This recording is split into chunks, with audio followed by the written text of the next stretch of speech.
Après la mort de Nadia, Samir n'est plus le même. Ce n'est plus de la peur, c'est autre chose. Quelque chose de plus profond, plus froid. Parce qu'il a compris une chose, ce n'est pas un accident.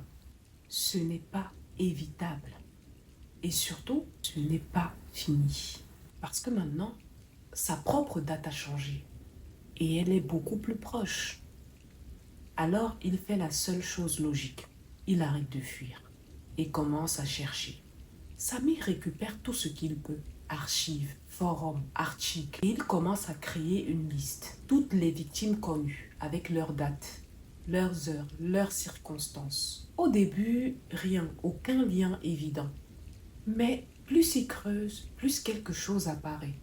Un détail, puis deux, puis plusieurs. Et à ce moment-là, tout bascule. Parce que ces personnes ne sont pas des inconnus, pas vraiment. Samir découvre un point commun, un événement, un accident, vieux de plusieurs années, un quart, un accident de nuit, plusieurs blessés, certains morts. Et dans la liste des survivants, il retrouve plusieurs noms, dont Malik, Nadia, parce que là, tout prend sens. Ils étaient là, tous, à cet endroit ce soir-là, et quelque chose s'est passé. Samir trouve des images de vieilles vidéos, floues mais suffisantes. Le car roulait de nuit, route isolée, visibilité réduite. Puis quelque chose apparaît sur la route. Le chauffeur freine. Trop tard. Impact. Mais ce qui est étrange, ce n'est pas l'accident. C'est ce qui vient après. Parce que selon les rapports, quelqu'un aurait été sur la route, juste avant le choc. Mais personne n'a jamais confirmé sa présence. Comme si cette personne n'avait jamais existé. À partir de là, tout devient différent. Samir comprend que ce n'est pas aléatoire. Ce n'est pas une punition au hasard. C'est lié à cet accident. Mais pourquoi? Pourquoi eux? Et surtout, pourquoi maintenant? Puis une autre idée apparaît. Et si quelqu'un était mort ce soir-là, mais n'aurait jamais dû mourir? Pendant ce temps, une autre personne reçoit un message, même format, même ton. Mais cette fois, la réaction est différente, parce que cette personne se souvient de l'accident. Et en lisant la date, elle comprend immédiatement. Ce n'est pas une menace, c'est un rappel. Samir retourne sur les lieux de l'accident. De nuit, même heure, même ambiance. Et en regardant la route, il voit quelque chose. Pas clairement, juste une silhouette, immobile, au milieu. Exactement comme dans le rapport. Il cligne des yeux, la silhouette disparaît. Puis son téléphone vibre. Encore. Il regarde. Nouveau message. Tu te rapproches.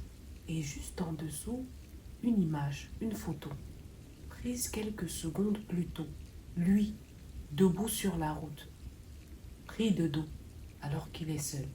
Plus les morts s'accumulent, plus une vérité devient impossible à ignorer. Quelqu'un connaît déjà les règles. Peut-être pas totalement, mais suffisamment pour comprendre ce qui est en train de se passer. Et le plus étrange, c'est que cette personne a déjà essayé d'y échapper. Plusieurs fois. Et à chaque fois, le résultat était le même. Pire. Samir ne cherche plus seulement des réponses. Il cherche des patterns, des répétitions, des erreurs. Quelque chose qui ne colle pas. Parce que si ce système existe, alors il doit avoir des règles. Et s'il y a des règles, alors il doit avoir des failles. Mais plus il regarde, plus quelque chose devient clair. Tout est précis. Les heures, les circonstances, les lieux, rien n'est laissé au hasard. Comme si chaque mort était écrite à l'avance. Puis quelque chose change. Pour la première fois, une anomalie apparaît. Samir reçoit un message. Mais ce n'est pas une date, pas une heure, juste une phrase. Tu n'es pas obligé de mourir. C'est la première fois que le message dit autre chose. Pas une annonce, pas une certitude, une possibilité. Quelques heures plus tard, Samir reçoit un appel, un numéro inconnu. Une voix calme, posée. Elle donne un lieu, une heure et raccroche. Samir hésite. Puis il y va. Il n'y a plus rien à perdre à ce stade. Dans le parking, il voit un homme, seul, immobile, comme s'il attendait depuis longtemps. L'homme se présente. Il ne donne pas son vrai nom. Il dit juste: j'ai reçu le message il y a des années. Ça change tout. Il explique. Au début, il a essayé de fuir, puis de se cacher, puis de comprendre. Et finalement, il a essayé de tricher, changer le lieu, changer les circonstances, créer des situations impossibles. Et à chaque fois, la mort s'est adaptée. Toujours, exactement à l'heure prévue, mais jamais de la même façon. Et à chaque tentative, les choses devenaient pires, plus violentes, plus rapides, comme si quelque chose corrigeait ses erreurs. Puis il dit quelque chose d'essentiel, quelque chose que Samir n'avait pas encore compris. Ce n'est pas la mort que tu dois éviter, c'est le moment. Tout prend un sens différent. Ce n'est pas une personne, ce n'est pas un tueur, ce n'est même pas une entité visible. C'est un événement, un point dans le temps, fixe, inévitable. Et quoi que tu fasses, ce point finit toujours par arriver. Malgré ça, Samir veut essayer. Il doit essayer. Alors, il prépare quelque chose. Une situation contrôlée, extrême, impossible à reproduire. Un endroit sécurisé, sans danger, sans variable. Il verrouille tout. Le temps passe, l'heure approche. Et pour la première fois, rien ne se produit. 1h03, 1h04, 1h05. Et à cet instant, Samir pense avoir gagné. Mais à 1h06, quelque chose d'impossible arrive. Un objet tombe, sans raison.